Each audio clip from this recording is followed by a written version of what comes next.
बेटा आज का जो हमारा टॉपिक है वो ट्राइंगल पे है, ट्राइंगल से रिलेटेड है। ट्राइंगल में बेटा हमारे पास 6-7 थ्योरम आएंगे, ठीक है। ये सबसे फर्स्ट थ्योरम हमारे पास मोस्ट इंपोर्टेंट थ्योरम है बेटा, बेसिक प्रोपोर्शनलिटी थ्योरम, जिसको थियरस थ्योरम भी कहते हैं। हम इसको वेरीफाई करेंगे आज। आप देखो, अगर आपको कोई ट्राइंगल दे रखी है बेटा, सपोज आपको कोई ट्राइंगल दे रखी है एबीसी। इस ट्राइंगल के अंदर आप किसी भी साइड के पैरेलल कोई लाइन ड्रा करते हैं। फॉर एग्जांपल आप बीसी के पैरेलल कोई लाइन ड्रा कर लेते हैं डीई, जो ट्राइंगल की दोनों साइड एबी और एसी दोनों को इंटरसेक्ट कर रही है। एबी को इंटरसेक्ट डी पे कर रही है, एसी को इंटरसेक्ट ई पे कर रही है। किसी भी ट्राइंगल के अंदर अगर आप एक साइड के पैरेलल कोई लाइन ड्रा कर लेते हैं, इट मींस डीई जो है डीई वो पैरेलल है, डीई पैरेलल है। किसके पैरेलल है भाई? बीसी के।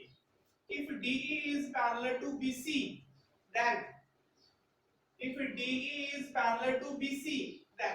किसी भी ट्राइंगल के अंदर अगर आप एक साइड के पैरेलल कोई लाइन ड्रा करते हैं, तो बेटा ये लाइन क्या करती है?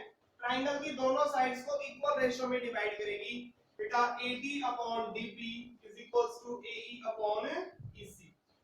Then AD upon DP it is equals to AE upon EC.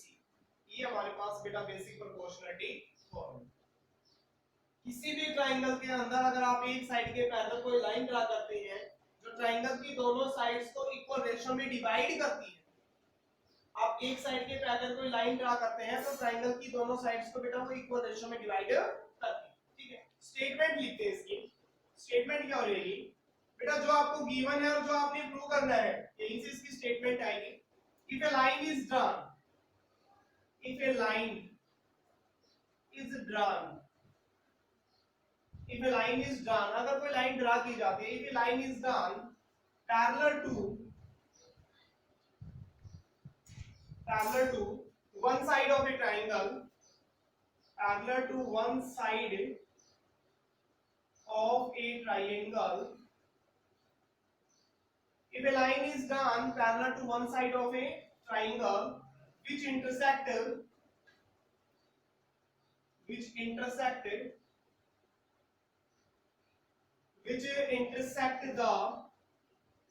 other two sides,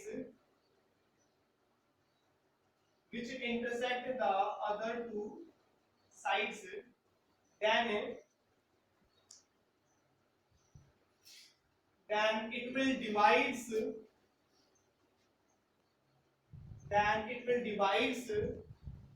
two sides, then it will divides the two sides of the triangle, in the same ratio,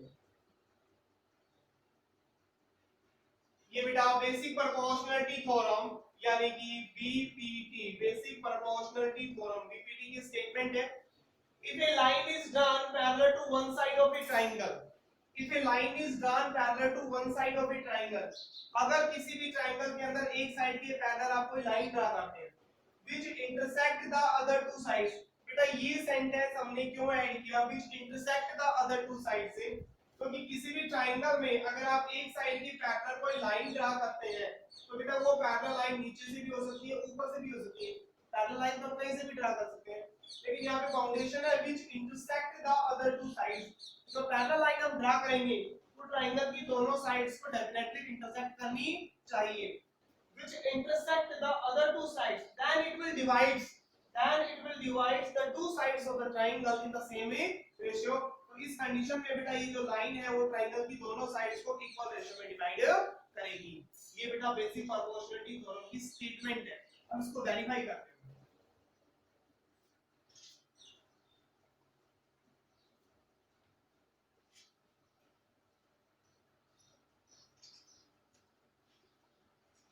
बेटा इसको verify करते हैं आगे।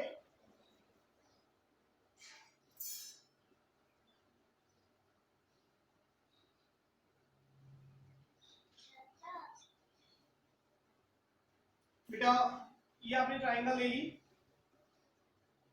ABC, ये D line होगी, ठीक है। इसमें ये आपको गिवन हो गया और ये आपने प्रूव करना है। ठीक है भाई, ये आपको गिवन है, ये आपको प्रूव करना है। ठीक है, कैसे वेरीफाई करेंगे बेटा? बेटा जो रिलेशन आपने वेरीफाई करनी है, इसमें देखो AT upon DB AE upon EC, चार लाइन सेगमेंट यूज हो रहे हैं बेटा। हम इन चारों को बेस मान के चार ट्रायंगल बनाएंगे और उनके एरिया में रिलेशन निकालेंगे। देखो AT को बेस मान के हम ट्रायंगल बना लेते हैं ADE और उसका एरिया निकालेंगे, एरिया ऑफ ट्रायंगल ADE। ठीक है, AD को बेस मान के DB को बेस मान के हम ट्रायंगल बना लेते हैं DBC, बना लेते हैं ट्रायंगल बना लेते हैं DBC DBE, area of triangle DBE। ठीक है, एरिया में रिलेशन लेते हैं बेटा। एरिया होता है 1/2 बेस फ्लो साइड, तो ADE का एरिया निकालेंगे 1/2 बेस। बेटा बेस आपको बताया था कि इन चारों को बेस मानना है, तो पहले हम बेस लेंगे AD 1/2 बेस क्रॉस हाइट। देखो ADE ट्रायंगल में हमारे पास कोई हाइट नहीं दे रखी है, तो यहाँ पे हमें कंस्ट्रक्शन करनी पड़ेगी। इस क्वेश्चन में हम कंस्ट्रक्शन करेंगे। क्या कंस्ट्रक्शन करेंगे बेटा? Draw EM perpendicular on AB। हम बेटा EM परपेंडिकुलर ड्रा कर लेंगे। किसके ऊपर परपेंडिकुलर ड्रा करेंगे? EM is perpendicular on AB। ठीक है, तो AD का एरिया निकालेंगे, तो 1/2 बेस हो गया हमारे पास AD, और परपेंडिकुलर अभी हमने ले लिया, परपेंडिकुलर क्या लिया अभी हमने? EM, परपेंडिकुलर हो गया बेटा हमारे पास EM।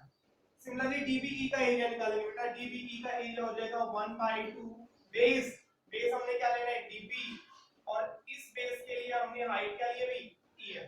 बेटा EM से EM कैंसिल आउट, 1/2 से 1/2 कैंसिल आउट, ये रिजल्ट हमारे पास आ जाएगा, it is equals to AD upon DB। Equation first आ जाएगी। सिमिलरली अब बेटा इन साइड्स को बेस मान के हम ट्रायंगल बनाएंगे AE को बेस मान के दोबारा से ट्रायंगल बना लेंगे AED। बेटा AED लिखो या ADE लिखो, एक ही बात है, बेस हालांकि AE लेना है। ठीक है, तो AED लिखो या ADB लिखो, ADE लिखो, एक ही बात है, क्योंकि हम ये नोटेशन जो है वो यूज कर चुके हैं। Area of triangle ADE upon EC को अगर बेस मानोगे तो CED ट्रायंगल हो जाएगी हमारे पास। Area of triangle CED it is equals to 1/2। बेटा बेस आपने मानना है AE, इन सभी को आपने बेस लेना है परपेंडिकुलर, तो इस साइड के लिए भी इस बेस के लिए भी कोई परपेंडिकुलर नहीं है हमारे पास, तो यहाँ पे हमने दोबारा से कंस्ट्रक्शन करनी पड़ेगी। यहाँ पे हम परपेंडिकुलर ले लेते हैं DN, draw DN perpendicular on AC। DN perpendicular ले रहे हैं, DN किसके ऊपर परपेंडिकुलर लिया हमने? AC के ऊपर परपेंडिकुलर। 1/2 बेस क्रॉस में हाइट है बेटा यहाँ पे DN। नेक्स्ट 1/2 CED का एरिया बेस 1/2 बेस हो गया बेटा हमारे पास EC क्रॉस हाइट है हमारे पास बेटा DN। DN से DN कैंसिल, 1/2 से 1/2 cancel, which is equals to AE upon EC। Equation set. ठीक है बेटा, इन दोनों के लिए हमने दो इक्वेशंस बना ली। इन दोनों को बेस मान के दो ट्रायंगल बनाए, उसके एरिया में रिलेशन निकाले। इन दोनों को बेस मान के दो ट्रायंगल बनाए, उनके एरिया में रिलेशन निकाले। अब बेटा दोनों का जो बेस हमने यूज किया, इन ट्रायंगल्स को देखो, एरिया ऑफ ट्रायंगल DBE और एरिया ऑफ ट्रायंगल CED ये बेटा इक्वल है। एरिया ऑफ ट्रायंगल DBE जो है वो इक्वल है एरिया ऑफ ट्रायंगल CED के। क्यों इक्वल है बेटा? देखो ये ट्रायंगल कहां बन रही है? DBE D यूज हो रहा है इसमें, दूसरी है CED इसमें भी क्या यूज हो रहा है? D यूज हो रहा है। बेटा ये दोनों ट्रायंगल जो है वो दो पैरेलल लाइनों के बीच में एक ही बेस DE पे बने होंगे। बेटा हमने 9th क्लास में फॉर्मूला पढ़ी थी, अगर दो पैरेलल लाइनों के बीच में एक ही बेस पे अगर दो ट्रायंगल बनाए जाते हैं तो दोनों का एरिया इक्वल होता है। If two triangles are formed between the two parallel lines on the same base, then they are equal in area. दो पैरेलल लाइनों के बीच में अगर एक ही बेस में दो ट्रायंगल्स बनाए जाते हैं तो उनका एरिया इक्वल होता है। तो आप कह सकते हैं इन दोनों ट्रायंगल्स का एरिया इक्वल है। तो यहाँ पे ये दोनों टर्म इक्वल होगी। बेटा जब दो टर्म इक्वल होती है तो उसका रेसिप्रोकल भी इक्वल होता है। हम दोनों का रेसिप्रोकल कर देते हैं, दोनों का क्या कर लेते हैं? रेसिप्रोकल। क्या तक हो गया? अब दोनों तरफ मल्टीप्लाई कर देते हैं हम, multiply both sides by area of triangle AD, multiplying both sides by area of triangle AD। बेटा area of triangle AD से हम दोनों तरफ मल्टीप्लाई कर देते हैं, तो यहाँ पे आप मल्टीप्लाई करोगे तो ऊपर आ जाएगा एरिया ऑफ ट्रायंगल ADE, और यहाँ पे भी आ जाएगा बेटा एरिया ऑफ ट्रायंगल ADE। दोनों तरफ एरिया ऑफ ट्रायंगल AD से मल्टीप्लाई कर दिया बेटा, ये हमारे पास आ गई इक्वेशन थर्ड। ठीक है, अब देखो इक्वेशन थर्ड हमें क्या बता रही है।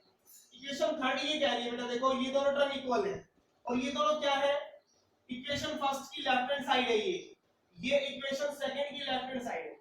मतलब इक्वेशन थर्ड हमें ये बता रही है कि इक्वेशन फर्स्ट और सेकंड की लेफ्ट हैंड साइड इक्वल है। इक्वेशन थर्ड हमें क्या कह रही है, इक्वेशन फर्स्ट और इक्वेशन सेकंड की लेफ्ट हैंड साइड इक्वल है। और बेटा जब फर्स्ट और सेकंड की लेफ्ट हैंड साइड इक्वल है, इट मींस उनकी राइट हैंड साइड भी इक्वल होगी। इक्वेशन थर्ड हमें क्या बता रही है बेटा, इक्वेशन फर्स्ट और सेकंड की लेफ्ट हैंड साइड इक्वल है। इक्वेशन फर्स्ट और सेकंड की जब लेफ्ट हैंड साइड इक्वल है तो दोनों की राइट हैंड साइड भी इक्वल होगी। तो यहां से आप लिख सकते हो from equation first second and third, from equation